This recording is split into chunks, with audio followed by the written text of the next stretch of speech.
Now, and we're still on 78 here, by the way, to open our big band section, would you believe the hour of parting? Benny Goodman, 1940.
Benny Goodman in April 1940 and Eddie Sauter's arrangement of The Hour of Parting.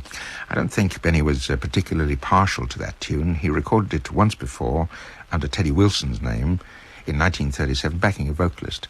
And as far as I can see, he never played it again after this 1940 recording, which was, as you heard, really a feature for alto saxist Toots Mondello. Mr. W. Hardy of South Shields in Tyne and Wear asked me to play it. And for your information, Mr. Hardy, that was put onto LP sometime back, a Columbia album with the number SX1038, which for some reason I don't possess, so I'll play the 78. I, as a researcher, enjoy looking at the lesser-known recordings by the great bands, of course, and you might like this one from Artie Shaw in October 1941 when he was employing the vocal services of Paula Kelly, later of Glenn Miller's Sun Valley Serenade film. Lenny Hayton arranged this title, which is Make Love to Me.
conversation.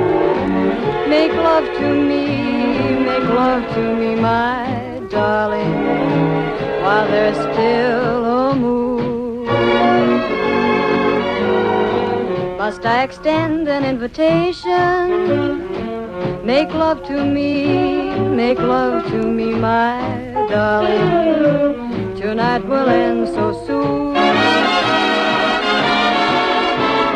There are moments when my lips adore addressing you, but tonight my lips are only for caressing you. But how about you? Before the mood that I'm in changes, make love to me, my darling. I'm so in love with you.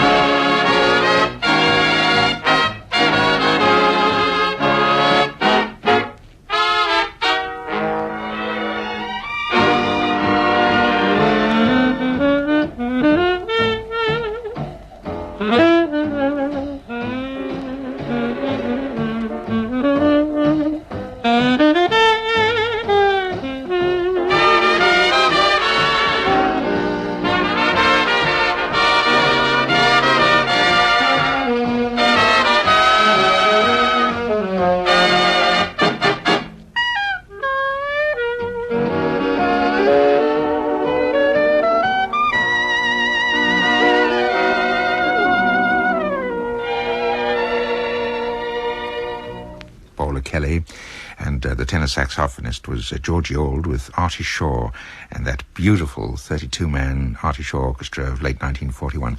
Actually, it appears Artie really wanted a 52-piece orchestra, but that was an uneconomic dream even in those days. Only Glenn Miller approached that with his Army Air Force Band, which we'll hear a little later. Meanwhile, another lesser known, this time Tommy Dorsey. This is from October 1940, and Tommy takes composing credit for this one.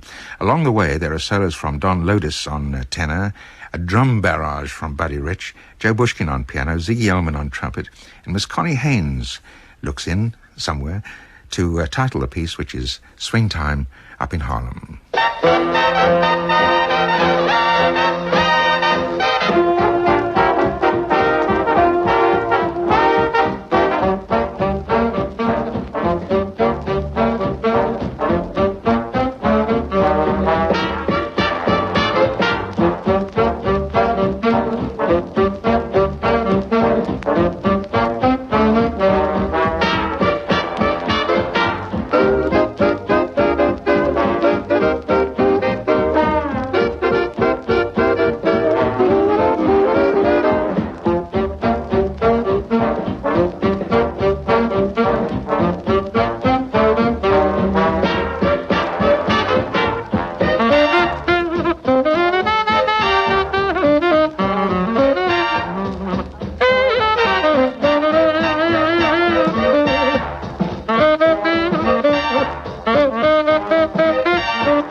To blow in the land of hidey-ho, bodies swaying to and fro. It's swing time up in Harlem when the band begins to swing. Then in rhythm they all sing, and to dance and take a fling. It's swing time up in Harlem. melody. It's the beat that keeps them jumping, and not the harmony. Up and down the street they shout, makes you ask what it's about. Even old man Mo swings out. It's swing time up in Harlem.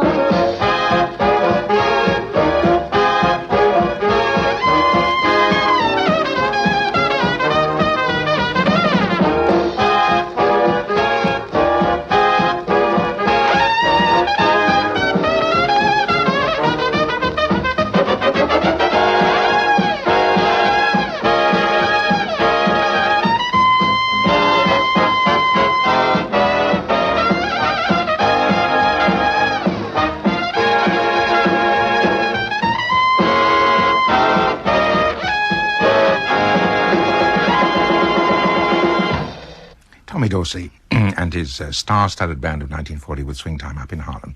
A few weeks ago, I mentioned Harry James' 78, but I don't think I explained why I couldn't play it then. It was because it was cracked right through.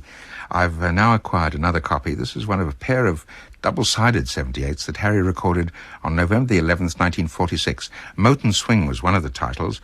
This is the other, Feet Draggin' Blues. In addition to Harry's trumpet, Arnold Ross is the pianist.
James and his own composition, Feet Dragging Blues, arranged by Jack Mathias.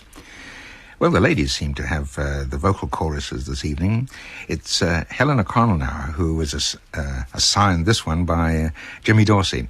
From 1940, I'm Stepping Out with a Memory Tonight.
Stepping out with a memory tonight to paint the town the way we used to do. I'll dine at the old cafe where we had so much fun and order cocktails for two instead of the usual one. Then after dark in a hansom through the park, while reminiscing I'll be kissing you. A lot of folks may think that I'm crazy. Well, maybe they're right, but I'm stepping out with a memory tonight.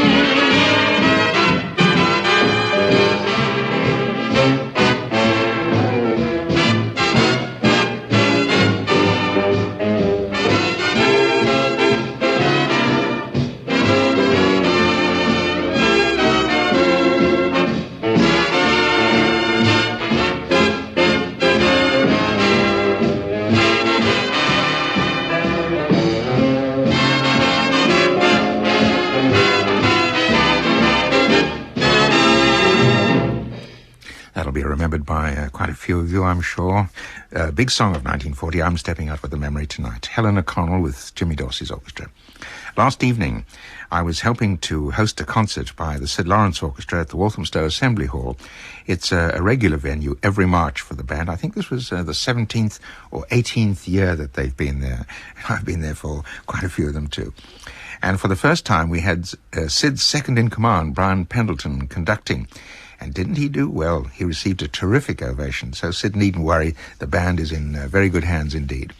There was also a rather special ovation for a visitor from America, the son of one of the great geniuses among arrangers, Nelson Riddle, his son Christopher, who directs the music of his father for concerts and dances all over the United States. And I hope that he might find a moment to sit down with me and talk about that music, either on this program or Sounds Easy.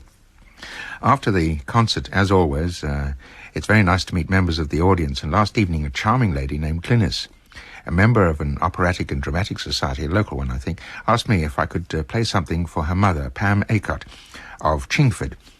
And I do with a great deal of pleasure. I hope you like this, Mrs. Acott. It's one of the concert arrangements with which Major Glenn Miller used to close many of the broadcasts by his Army Air Force Orchestra. It features Johnny Desmond and the Crew Chiefs. It's the Song of the Trees, Poinciana.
branches speak to me of love. Pale moon is casting shadows from above. Point Sienna. Somehow I feel the jungle heat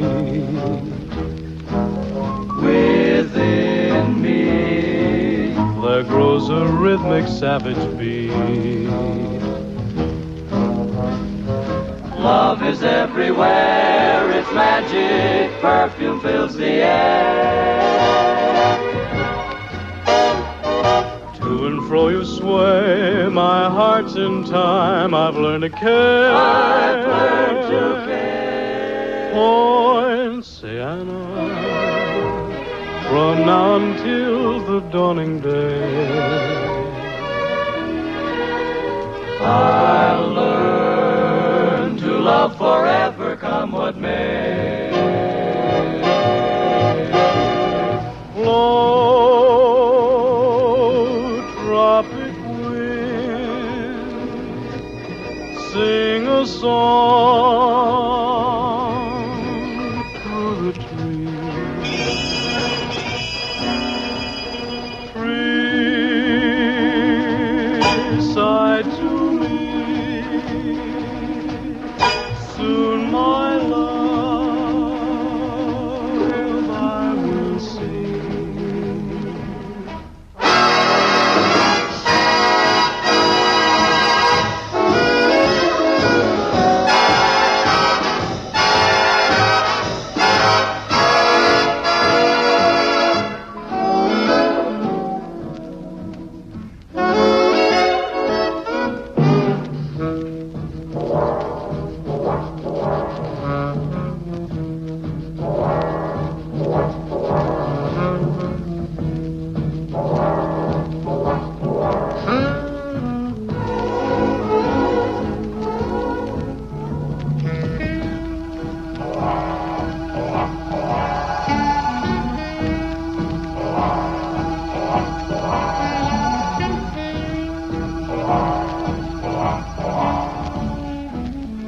Tropic wind, sing a song through the trees. Sigh to me, soon my love I will see. Point Sienna.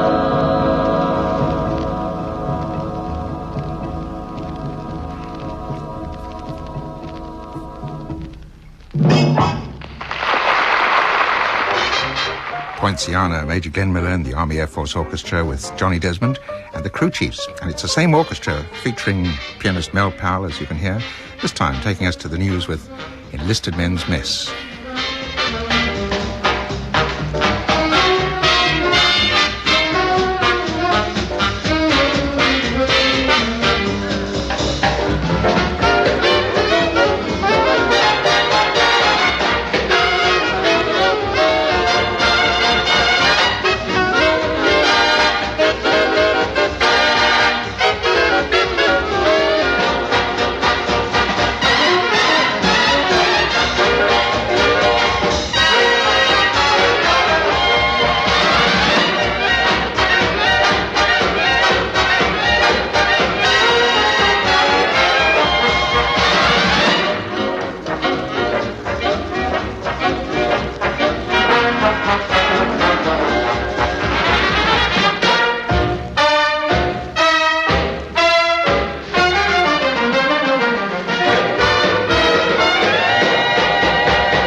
Radio 2.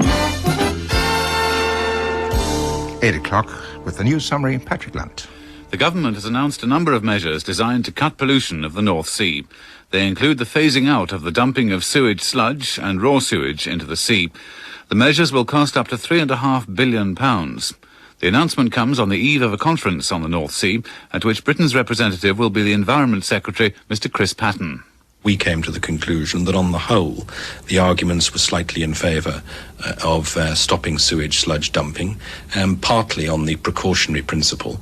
We were the last state in northwestern Europe doing it.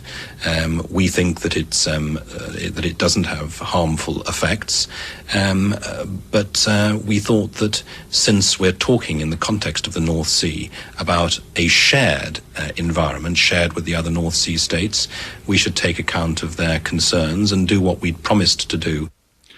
The President of the National Union of Mine Workers, Mr. Arthur Scargill, has dismissed as ridiculous the allegations made against him and the union over donations from foreign powers during the miners' strike 5 years ago.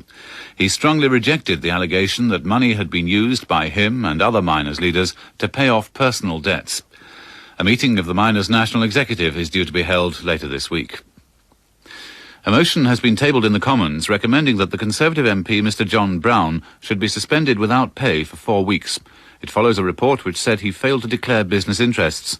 The motion was drawn up by the Leader of the House, Sir Geoffrey Howe. It will be debated by the House on Wednesday. Campaigning has started in the Mid-Staffordshire by-election, with the Conservative Party chairman, Mr. Kenneth Baker, accusing Labour of being negative and of having no specific policies. For Labour, Dr. John Cunningham attacked the introduction of the poll tax, which he said was becoming more unpopular by the day. And that's the news. Our next summary will be at 9 o'clock.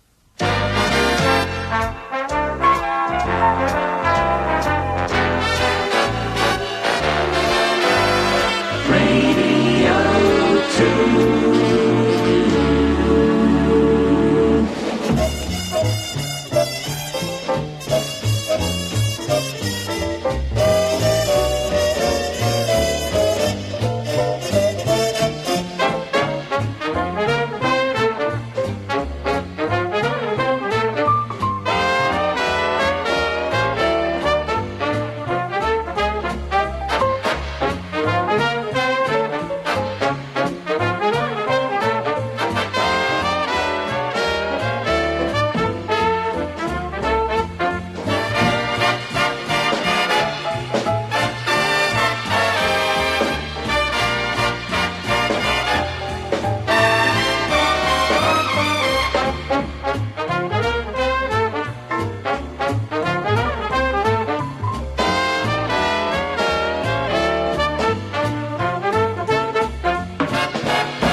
Late Late Show, which is not what this is, but we were swinging all the same via that Billy May arrangement featuring Paul Horn on alto sax and Don Fagerquist trumpet, with that small front line pitted against the big brass and rhythm. Something from Bill's Bag, if you remember that set. Here is a very contrasting style, something from the Crosby collection. Bob Crosby, of course.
Bob Crosbyans and Pennies from Heaven, and surely in that lot the clarinet of Matty Matlock, the trumpet of Yank Lawson, and the piano, well, could be Billy Maxted. I don't have a discographical check on that one. Now, Eden Arbez was the hippie, before there were such things, who presented Nat King Cole with what became an enormous hit, Nature Boy. He also gave him several other songs, and maybe this was one of them. Ray Anthony's orchestra play it. Its title is Palm Springs, and this comes from Ray's second album, For Dream Dancing.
Lovely, full, rich sound of the Ray Anthony Orchestra and the Eden Arbez composition, Palm Springs. Not quite another Nature Boy, but a pretty tune, nevertheless. Mr. Charlie Barnett picks up his soprano sax in preference to his usual tenor and leads his local 802 in Charleston Alley.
Charleston Alley, Charlie Barnett tooting his soprano. We're going to have seconds by as many of those bands as we can fit into our allotted time this evening. But as I'm wont to do occasionally, a small group interlude first. My good friend Peanuts Hucko, formerly of Will Bradley, Glenn Miller, Benny Goodman, and Ray McKinley, and several others, here with a few friends, including Barney Kessel on guitar, in one of his own jottings titled Tremont Place.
to cue that one.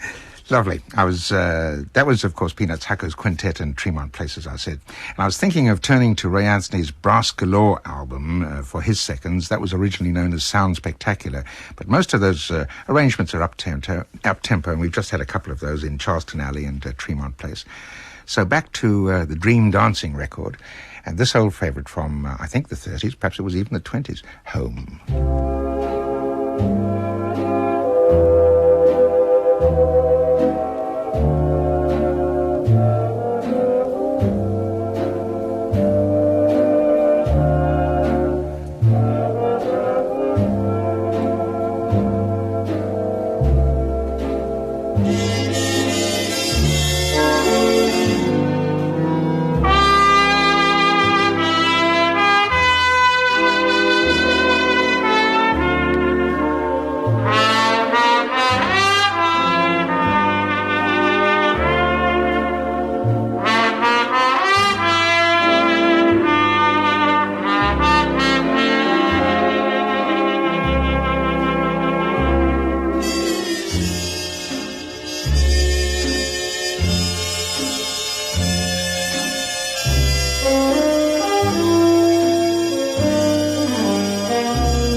Like that tune, Home, from Ray Anthony and his Dream Dancing Orchestra. What a fine sound that clarinet-led sax section achieved.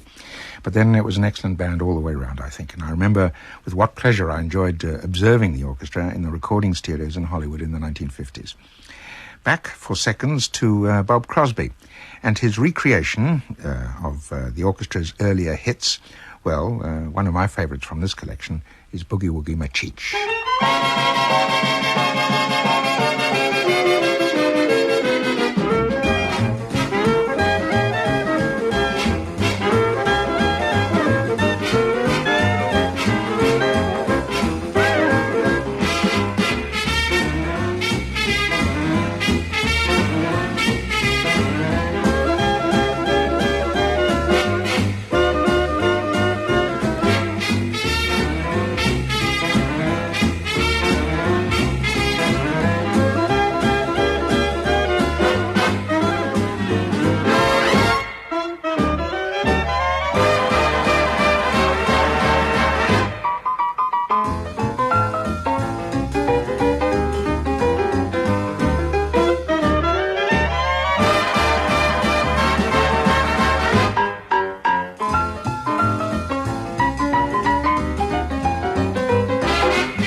Boogie Woogie Machich, Bob Crosby's stereo recreation of his earlier hit. And for Charlie Barnett's seconds, a spectacular piano feature, and I forgot to check who the soloist was. Originally, it was Claude Williamson, I think. Thus, the chance for a lovely play on words, Claude Rains.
Many albums, Claude Rains with Charlie Barton and his orchestra. And that is just about the quota from me for this evening. See you again next Monday, or maybe even sooner on Sunday afternoon. Till whichever. From me, Alan Dell, bye-bye. And we have just a few bars from Billy May to see us out the door. Bye-bye.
Good night, Alan, and thanks for that enjoyable trip into the past.